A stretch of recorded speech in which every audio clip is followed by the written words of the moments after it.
Hello friends, मेरा नाम राधिका जैन है। आज मैं आपको अस्थमा के बारे में बताऊंगी, जिसे दमा के नाम से भी जाना जाता है। दमा एलर्जी के कारण होता है। जब श्वास नली में हवा भर जाती है तब फेफड़ों में सूजन होने लगती है, जिसके कारण सांस लेने में मुश्किल होने लगती है। फेफड़ों के अंदर जाने वाला वायु मार्ग छोटा होने के कारण दमा का अटैक होता है।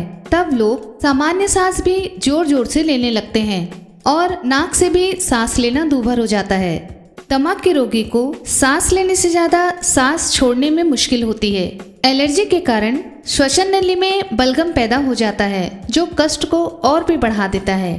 एलर्जी के कारण दमा होने के बहुत से कारणों में से कुछ इस प्रकार हैं। घर के धूल भरे वातावरण और पालतू जानवरों के कारण, परफ्यूम और कॉस्मेटिक्स के सुगंध के कारण, धूम्रपान करने के कारण, अधिक मात्रा में शराब पीने के कारण, महिलाओं में हार्मोनल बदलाव भी दमा का कारण होता है। कुछ विशेष दवाओं के कारण भी अस्थमा होता है। सर्दी के मौसम में या ज़्यादा ठंड पड़ जाने के कारण एलर्जी के बिना भी दमा का रोग शुरू हो सकता है। ज़्यादा मात्रा में प्रोसेस्ड या जंक फूड या ज़्यादा नमक खाने के कारण दमा होता है और ये हेरिडिटी भी हो सकती है। इनके लक्षणों में सबसे पहले जो बात आती है वह है सांस लेने में कठिनाई।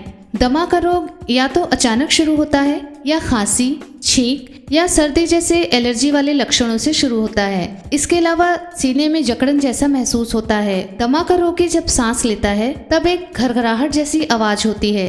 रोगी को सांस तेज लेते हुए पसीना आने लगता है और बेचैनी जैसी महसूस होने लगती है। सिर भारी भारी जैसा लगता है। रोगी को जोर जोर से सांस लेने के कारण थकावट महसूस होने लगती है और स्थिति बिगड़ जाने पर उल्टी भी हो सकती है। अस्थमा को आयुर्वेदिक उपचार द्वारा इलाज किया जा सकता है। दमे के रोगी प्रायः दौरा पड़ने पर इनहेलर का प्रयोग करते हैं। ऐसी दवाइयों का सेवन करते हैं जिनसे श्वास नली खुल जाए और सांस लेने में आसानी हो।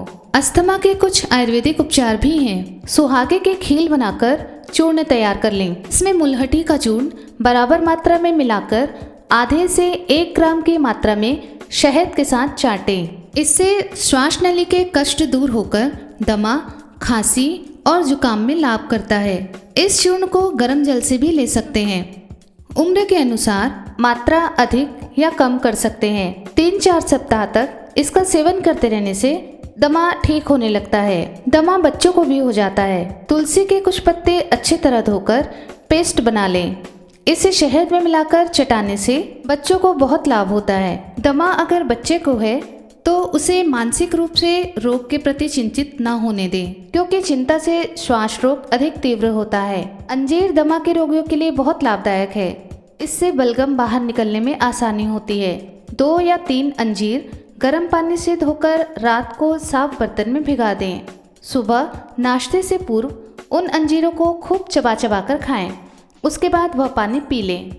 अंगूर दमे के रोगी के लिए बहुत लाभदायक है। अंगूर और अंगूर का रस दोनों का प्रयोग कर सकते हैं। हरड़, बहेड़ा और आंवला, विधार, अजगंध, काली मिर्च, सौंठ, वायविडंग, पुनर्नवा, चित्रक के जड़ की छाल और सदगिले बराबर मात्रा में लेकर कूट छानकर 5-6 ग्राम की गोलियां बना लें। छाया में सुखाकर 1 गोली प्रातः दूध से लेने से दमे में लाभ होता है। दमा, जुकाम, खांसी और ब्रोंकाइटिस के रोगी को संतरे के रस में थोड़ा सा नमक और शहद मिलाकर देने से लाभ होता है। इससे बलगम भी आसानी से निकल जाता है। चौलाई के पत्तों का ताजा रस निकालकर शहद मिलाकर प्रतिदिन पीने से पुराने दमे में भी लाभ होता है। दमे के कारण कमजोर रोगियों के लिए चौलाई के साग का रस अमृत के समान है। चौलाई का किसी भी रूप में प्रयोग करते रहने से आदमी असमय बूढ़ा नहीं होता।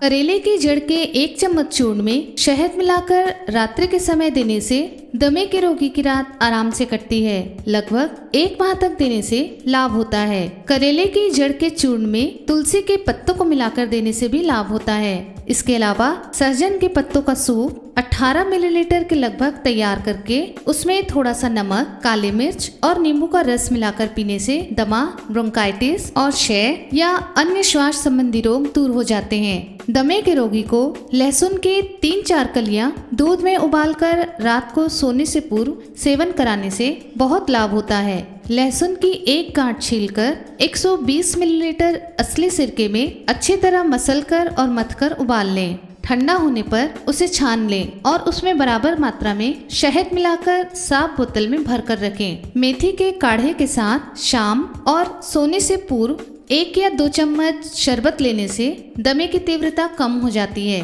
1 चम्मच अदरक के रस को मेथी के 1 कप काढ़े में शहद मिलाकर खाने से भी दमे में लाभ होता है।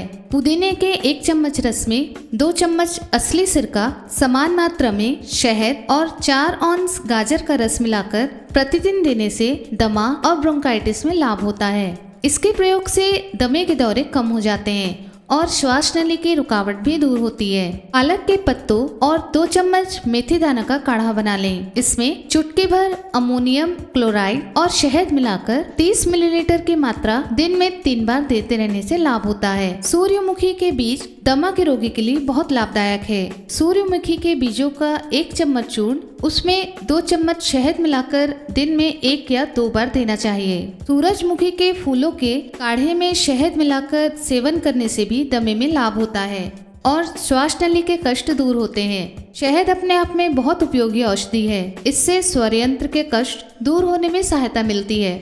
सौंफ में बलगम साफ करने के गुण होते हैं। यदि दमे के रोगी को नियमित रूप से इसका काढ़ा इस्तेमाल कराते रहें तो निश्चित रूप से लाभ होता है। मकोए और अजवाइन का प्रयोग दमे में बहुत लाभ पहुंचाता है। 4 या 6 लौंग 1 कप पानी में उबालकर और शहद मिलाकर दिन में 3 बार थोड़ा थोड़ा पीने से दमा ठीक होता है। दमे के रोगी के लिए विटामिन ई बहुत लाभदायक है। यह अंकुरित गेहूं, सोयाबीन, पिस्ता, सूरजमुखी का तेल, नारियल, घी, मक्खन, टमाटर, अंगूर और सूखे मेवों से प्राप्त होता है। इनका प्रयोग अगर दमा के रोगी करते हैं तो उनके विटामिन ई की आपूर्ति होती रहती है। इसके अलावा अस्थमा के रोगियों को कुछ बातों का विशेष ध्यान रखना चाहिए। दमे के रोगियों को जहाँ तक हो सके पेट साफ रखना चाहिए। अधिक ठंड से अपना बचाव करना चाहिए। विशेष रूप से मौसम परिवर्तन के समय पानी को हल्का गर्म करके पीना चाहिए। जिन नगरों में नदियों से पानी की आपूर्ति होती है वहाँ पानी उबालकर और थोड़ा हल्का गर्म पानी पीना ही अच्छा होता है।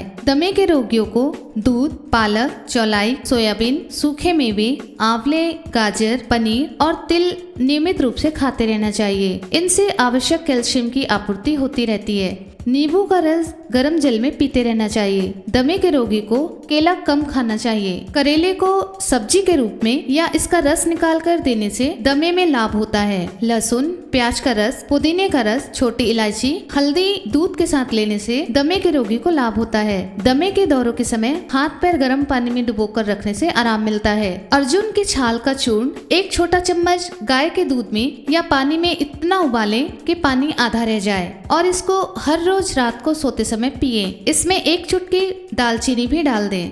जब भी दूध पिए देसी गाय का ही पिए। इसमें अम्बा हल्दी की 1 चुटकी डालकर भी पी सकते हैं। इसके साथ ही मैं राधिका जैन आशा करती हूँ कि आप मेरे बताए इन नुस्खों को जरूर अपनाएंगे। धन्यवाद। अगर आपको मेरे वीडियोस पसंद आ रहे हैं तो इसे लाइक और सब्सक्राइब करें। Thank you.